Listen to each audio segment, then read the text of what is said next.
when we look at this then, to answer your question again, Amy, compression fractures can commonly cause a person to stoop into that posture. Their perception of sway, if they feel like they're falling backward, they're going to be leaning forward, and the further they lean forward, then they'll actually get to where they're leaning further and further forward, okay? Because they always felt like they're going to fall backward, okay? Does everyone understand perception of sway? Are you okay with that when I say that? Let me explain it a different way, okay? When I stand up quickly, there's this gravitational load on all of my joints. My joints give through two tracts that go up the posterior portion of my spine, the dorsal columns, that gives information to my cerebellum that coordinates all my muscles to keep me upright. If I stand quickly and then I close my eyes and I feel like, oh, I'm going backwards, then my body is going to try to bring me forward. In that effort to bring me forward, my feet will claw at the floor and pull me strongly forward. And the longer that persists then into my older age, my body will actually start to move me into that posture so I don't feel like I'm falling back so strongly.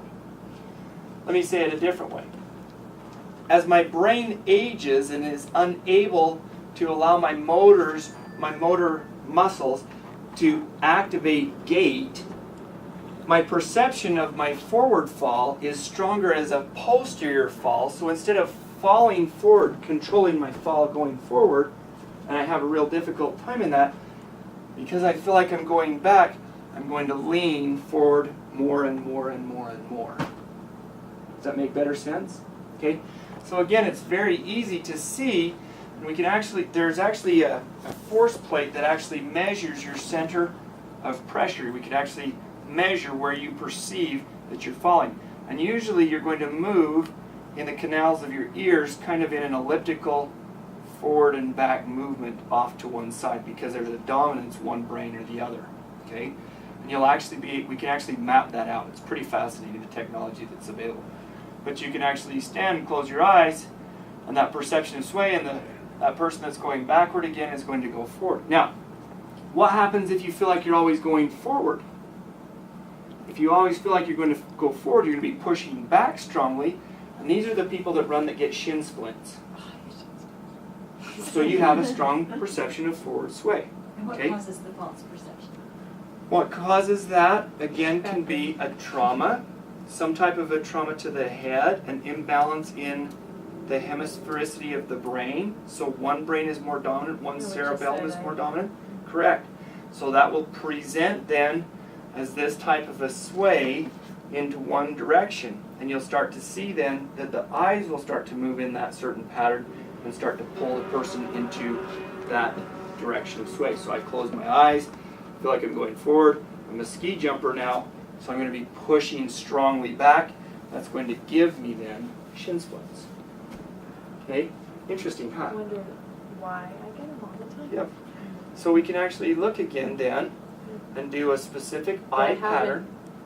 Had them lately. So anyways, just And it may be because of some brain pattern that you're already doing. Okay? A lot of my training talks about pelvic flow. When the pelvis is out of alignment, it's rotated slightly, and that will also affect Correct. movement perception. Correct. So the comment is then, based upon then my joint positioning sense, may also create then that pattern of sway. Yes.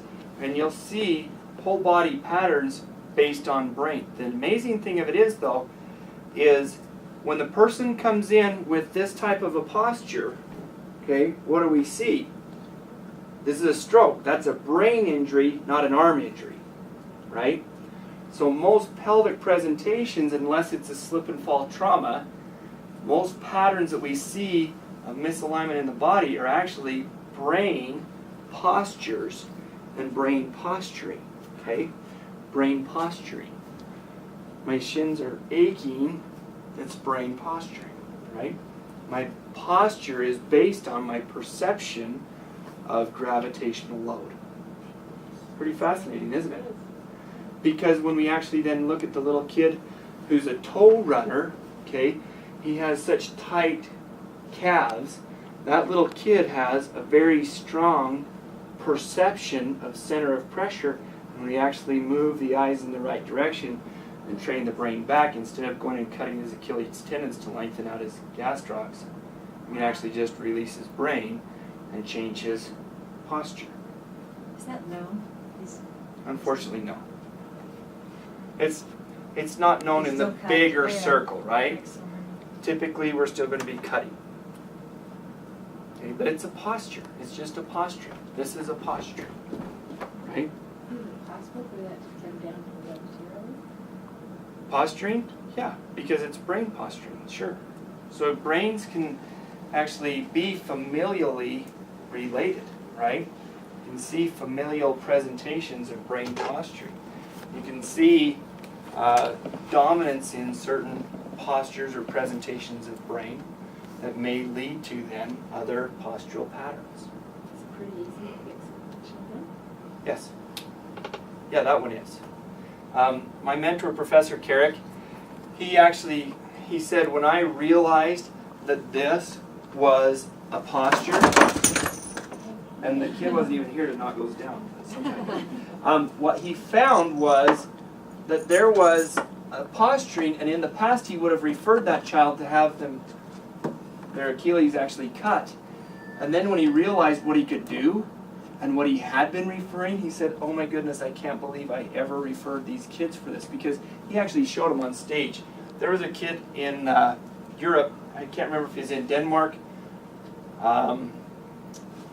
Anyway, there's a kid that's running across the stage in that type of a gait, and he works with his brain and has the kid walk again, and the kid starts to already relax. And it's Just in one night. right then. There. Just right then. After Just one. yeah, just did the treatment for the kid, and then had him walk again. And it's literally, your mouth is just like, did that really just happen? You know, and here's a child that has a little bit of age to them. They aren't just an infant toddler with club feet. This is toe walking. He's ready for orthopedic surgery, and the surgeon, before he was scheduled, the child was brought by another colleague and said, hey, could we get a second opinion from Professor Carrick? And he corrects that, okay? Sorry, I keep No. going off track, but does the autistic brain have to do with that? Because you see them toe walking a lot, and that has to do with posture. Yes. Great question. Interesting. Okay? Okay.